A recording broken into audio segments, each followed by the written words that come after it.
যুদ্ধবিরতি চুক্তির অংশ হিসেবে ইসরায়েল ৯০ জন ফিলিস্তিনি বন্দীকে মুক্তি দিয়েছে। এর আগে হামাস ৩ ইসরায়েলি জিম্মিকে মুক্তি দেয়। দীর্ঘ ১৫ মাস রক্তক্ষয়ের পর গাজায় যুদ্ধবিরতি কার্যকর হয় এবং চুক্তির শর্ত অনুযায়ী এই বন্দী বিনিময় হয়। যুক্তরাষ্ট্রের নবনির্বাচিত প্রেসিডেন্ট ডোনাল্ড ট্রাম্প সোমবার শপথ গ্রহণ অনুষ্ঠান শেষে দায়িত্ব গ্রহণের পরই ২০০টির বেশি নির্বাহী আদেশ সই করবেন। এর মধ্যে থাকবে আইনত বাধ্যতামূলক আদেশ এবং প্রেসিডেন্টের অন্যান্য নির্দেশাবলী। মাত্র কদিন আগেই নিজেদের একটি মিসাইল সিটির ভিডিও প্রকাশ্যে এনেছিল ইরান। এবার মাটির নিচে থাকা আরেকটি নৌ মিসাইল ঘাঁটি প্রকাশ্যে আনে তেহরান। সোমবার দ্বিতীয় দফায় মার্কিন প্রেসিডেন্ট হিসেবে ডোনাল্ড ট্রাম্প শপথ নেওয়ার আগে ইরান এমন সাহস দেখালো। যুক্তরাষ্ট্রের নিষেধাজ্ঞার মুখে থাকা জনপ্রিয় কন্টেন্ট শেয়ারিং অ্যাপ টিকটককে রক্ষা করেছেন দেশটির আসন্ন প্রেসিডেন্ট ডোনাল্ড ট্রাম্প। তিনি হস্তক্ষেপ না করলে রোববারই যুক্তরাষ্ট্রে বন্ধ হয়ে যেত টিকটক। ট্রাম্প অ্যাপটির ৫০% মালিকানা যেন যুক্তরাষ্ট্রের হাতে থাকে তা চান।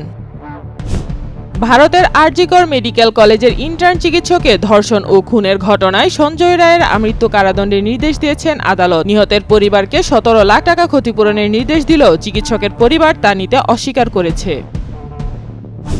দর্শকের অভাব অনুভব করছিল একটি বন্ধুত্বপূর্ণ ও কৌতূহলী সানফিশ। জাপানের একটি অ্যাকোরিয়াম সাময়িকভাবে বন্ধ থাকার সময় এ সমস্যা দেখা দেয়, যা সমাধানে ও মাছকে সান্ত্বনা দিতে মানুষের মুখের ছবি ব্যবহার করছে।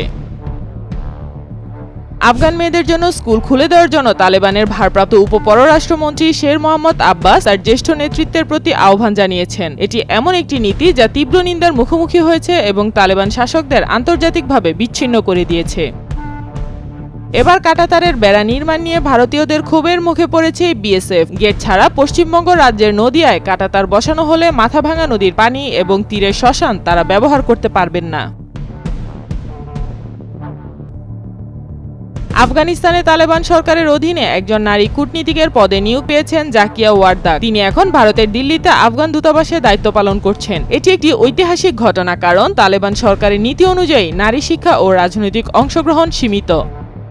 ৩ দিনের মাথায় মিয়ানমারে আটকে রাখা বাংলাদেশি ৩ পণ্যবাহী কার্গো জাহাজ ছেড়ে দিয়েছে আরাকান আর্মি। আরাকান আর্মি সমঝোতার ভিত্তিতে ছাড়পত্র নিয়ে শনিবার কাঠবাহী কার্গো বন্দরে আসে।